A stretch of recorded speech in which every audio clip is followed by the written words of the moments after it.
Welcome back to Where You Live with Gene and Tony. If you are just joining us, here's some of the stories that we're going to be covering a little bit later here today on the show. We have one that comes out of the Minneapolis Star and Tribune earlier this week. It's something that I call the tale of two Shirleys. Surely you can't be serious. I am serious. And don't call me Shirley. That's right. And we'll talk about two Shirleys with the same first name, different spelling, same last name, different spelling.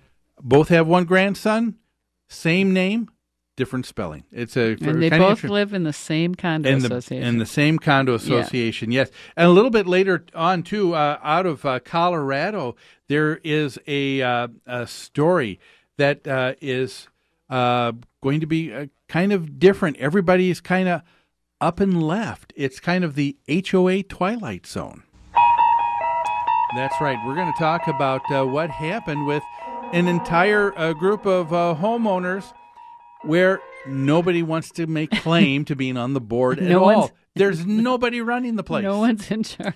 But money's still being taken. Yeah. And by who and why and where does that money go? We're going to talk about that. An interesting story for sure. But our next story right now is another one right out of Florida, and it talks about condo owners who've had their rights stripped in a bulk sale.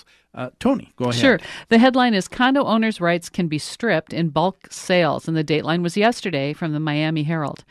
Imagine owning a unit in a South Florida condo tower only to have an investment group, which holds a supermajority of the association's voting power, decide to strip away all individual property rights by converting the entire project into a rental complex to be placed under the exclusive control of a non-owner entity. Now consider the additional challenges created for individual unit owners, even those opposed to converting from a condo association to a rental community, who had purchased their units at the peak of the real estate boom using traditional financing that typically requires borrowers to repay their mortgages or face foreclosure.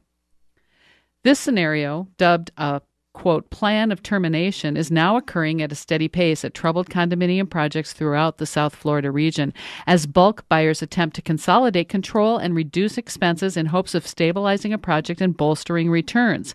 Since 2008, at least 51 condominium associations have been terminated in the Tri-County South Florida region.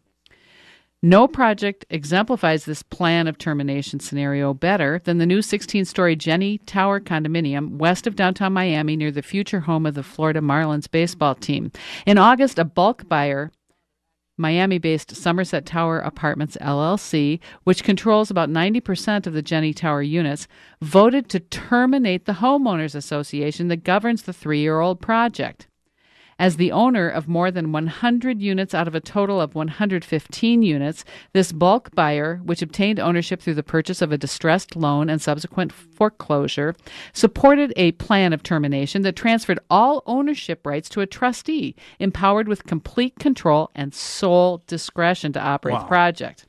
Under the plan, the Jenny Tower unit owners were immediately converted into beneficiaries who are entitled to a stake in the rental project. As part of the arrangement, a designated trustee has been directed to obtain an independent appraisal of fair market value of all units and common areas in the tower. The appraisal would establish a value based on every unit in the tower plus the common areas for the newly converted rental complex. Under the termination plan, the original bulk buyer would have the first option to purchase the entire complex at that appraisal value, regardless of whether individual owners want to sell. Under the approved termination plan, all owners are to be paid an amount that reflects their percentage stake, which is a combination of their individual units and their share of the common areas, of the appraised value of the former condo project, Jenny Tower. The total dollar amount that unit owners are entitled to does not factor in the original purchase price or any outstanding loan amounts of the respective condo units. My gosh, Gene, how would you feel if you were a unit owner in this tower? These folks have got to be just had the wind just taken right out of them. Yeah, I think so. All the rules have changed. Oh, yeah. And when we heard this story, we couldn't think of anybody better to talk about this situation than a good friend of the show, attorney Dan Greenstein with the firm of Bernick Lifson, who is with us this morning. Good morning, Dan. Good morning, all. Hi, Dan. Hi. Thanks for coming on the show. Happy to do so. Now, you had a chance to before we talked here, to read this story. What do you think of this, what they call the plan of termination? Is it fair?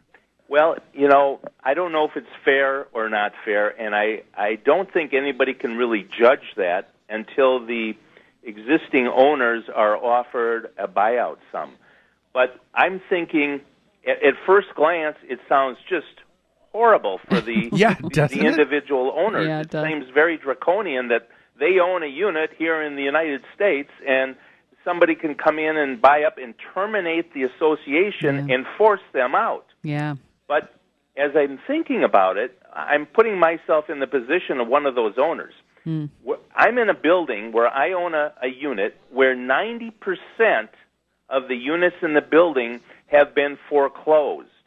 And 90% of the units are probably not paying association assessments or are way behind on assessments. Yeah, good point. There's no way that I could turn around and sell my unit to get out of there. Yeah. This at least is a plan where I'm going to be paid at least the current fair market value of my unit in some organized fashion. And I'm not stuck there forever in an association that is not really making it. Well, that's a very good point. It's all relative, isn't it, to the circumstances? It very much so is, and it's a sign of the times that a new condo association, I think you said it was 3 or 4 years it's old. only 3 years old. 3 years, yeah. Is in effect bankrupt. In effect, they don't have many owners living there, and 90% of the units have gone through a foreclosure. Yeah. I mean, you're right, Dan. You got to take a look at the situation. What did that 10% of homeowners think that they could do? I mean, they would have to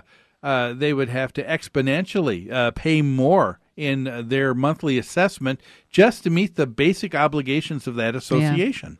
I'm sure the place is not only like a ghost town, but nothing is being taken care of. Yeah.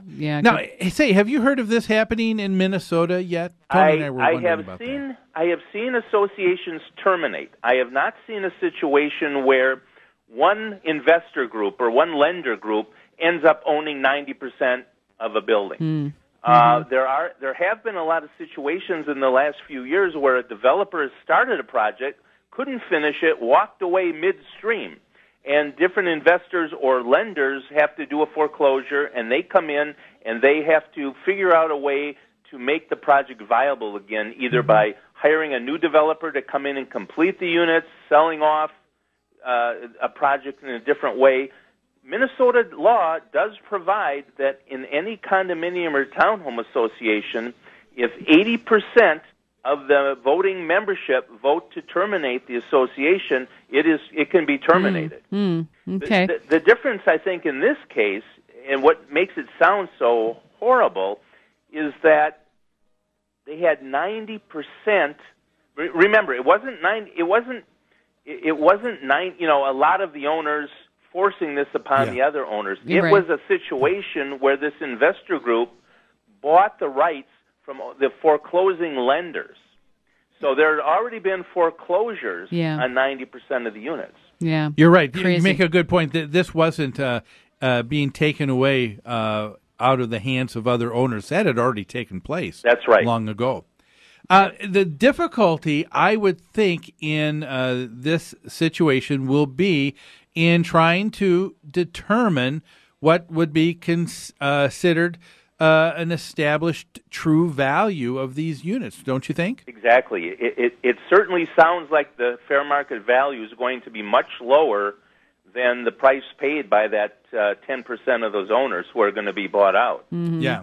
I hope they're looking at these now as rental units and that they're looking at the value of a rental unit, because I don't know about Florida, but that value is higher here in Minneapolis right now.